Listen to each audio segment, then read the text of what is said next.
राष्ट्र सुरक्षित है तो हम भी सुरक्षित हैं, राष्ट्र एक है तो हम भी एक हैं। राष्ट्रीय एकता के मार्ग में सबसे बड़ी बाधा यही है जो वंदे मातरम के मार्ग में बाधा है, यही बाधा है। और इनको पहचानो, इन चेहरों को पहचानो जो शासकीय योजना में हड़पने की होड़ में पहली लाइन में खड़े होते हैं, लेकिन जब वंदे मातरम गाने की बात होती है तो कहते हैं कि नहीं, हम नहीं गाएंगे। बहन और भाइयों, मैं तो आप सबसे कहूंगा, हमें राष्ट्रीय एकता के मार्ग की इन बाधाओं को दूर करना होगा। ये जातिवाद की राजनीति, परिवारवाद की राजनीति, क्षेत्रवाद की राजनीति, मत और मजहब के नाम पर विभाजन,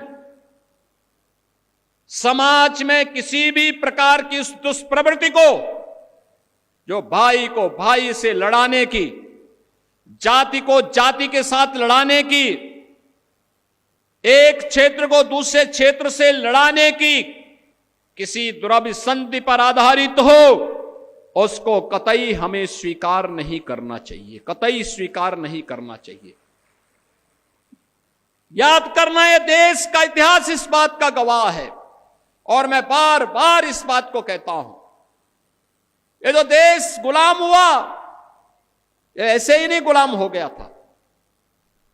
पहले इस देश में आकर के विदेशी ताकतों ने, विदेशी विधर्मियों ने इस देश में आकर के पहले हमें आपस में लड़ाने का काम किया था, जाति को जाति से लड़ाने का काम किया था, जातीय सेनाएं खड़ी की थी।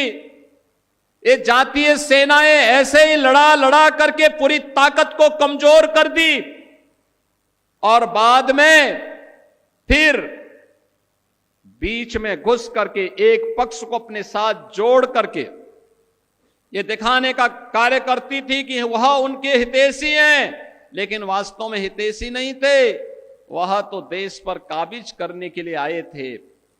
बहन और भाइयों, इतिहास केवल पढ़ने की नहीं, आत्मावलोकन का एक अवसर भी हम सबको देता है।